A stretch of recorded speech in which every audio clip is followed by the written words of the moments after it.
favorite places to visit. For this video, I've compiled a list of tips and tricks to help you plan your trip to Pictured Rocks National Lakeshore.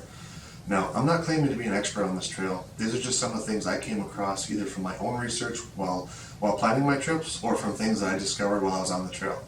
Now, some of the things I'm going to cover are booking information, shuttle service, mileage, weather, animals, privies, tents versus hammocks, phone service, bugs, terrain, and lastly, water.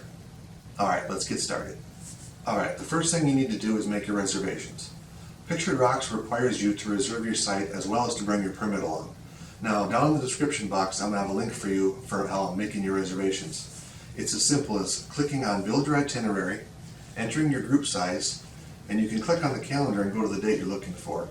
Now, looking at the list of campsites, the number shows how many reservations are still available. Then just click on the site you want for the day that you want.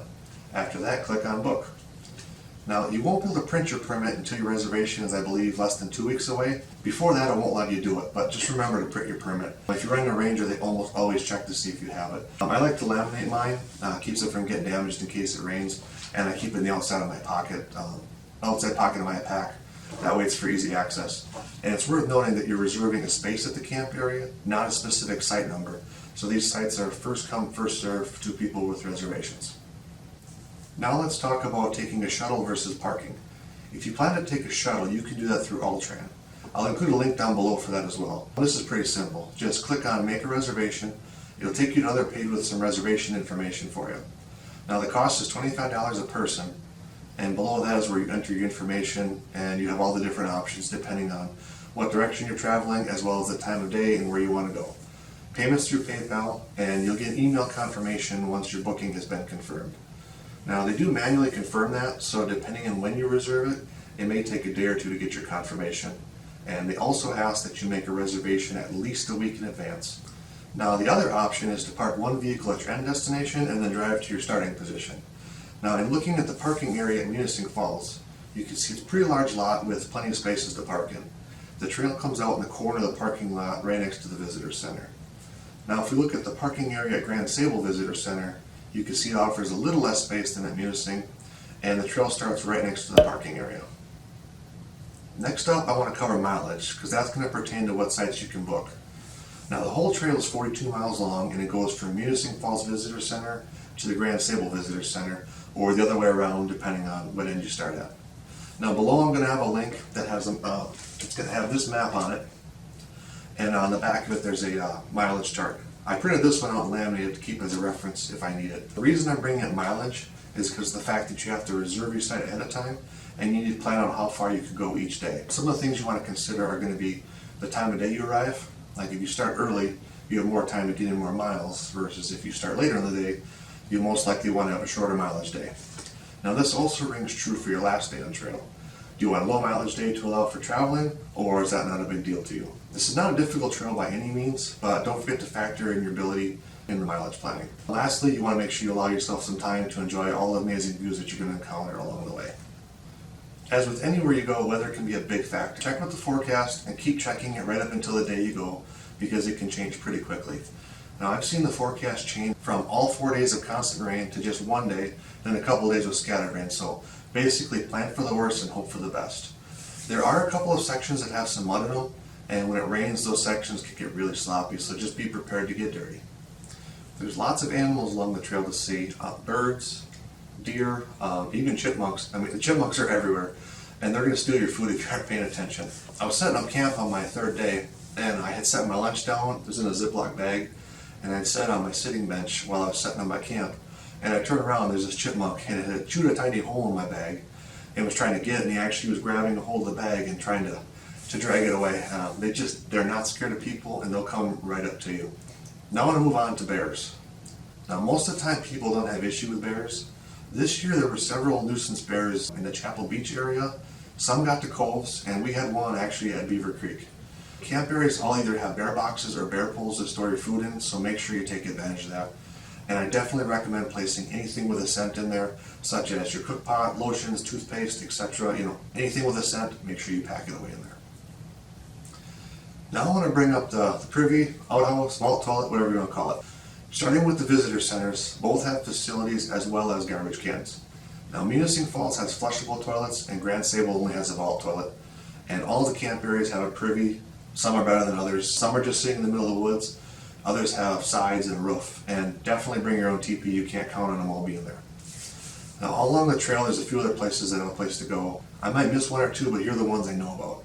Hurricane River Campground, Benchmark parking lot area, and there's a porta potty just before Miners Beach, and flushable toilets at Miners Castle. Garbages, again, these are the ones I know about. Log Slide, pretty sure I saw one at Ausable Lighthouse, Hurricane River Campground, Benchmark parking lot, Miners Beach, and Miners Castle, as well as the visitor centers like I mentioned earlier. I've been asked a couple times if there's enough hanging trees to be able to bring a hammock along. Having not been to every camp area, that's not something I could say 100% one way or the other. Tents, no problem finding a spot. The camps that I've been to, or at least have seen in people's YouTube videos, had trees for hanging a hammock. With that said, the best I can say is that most areas are going to have are going to be hammock friendly. The Pictured Rocks website says that trees are not available at all sites, but they don't specify which ones. So I wish I could give you a definite answer. That's the best I'm able to give you at this point. Comment down below if you've been to Pictured Rocks before with a hammock and what sites work for you. That might be helpful for other people. As far as phone signal goes, expect that most of the time you're not going to have any. Now from Grand Sable to Ausable Camp, I had signal. In fact, I was able to watch YouTube from my tent at Ausable East with no problems. Pretty much as soon as you get to the lighthouse, it's gone until Grand Portal Point, which is between Chapel Rock and Mosquito River. At Mosquito River, my signal was spotty, but it was at least usable. From there on, it was pretty much back to normal all the way back to Munising Falls. And pretty much everybody I've come across on the trail, it's been pretty much the same, so I don't think it matters what phone carrier you have. I would recommend getting a satellite communication device, something like the Garmin InReach Mini, a spot device, a bivy stick, and I used the InReach Mini, and I had no issues other than in the thicker wooded area I lost signal for a little bit, but it did work pretty good for me. Another big one I've been asked about is bugs. I'm going to specifically talk about the big three: ticks, mosquitoes, and the biting flies. I think they're called stable flies. Now for ticks, I haven't seen any or had any on me at all.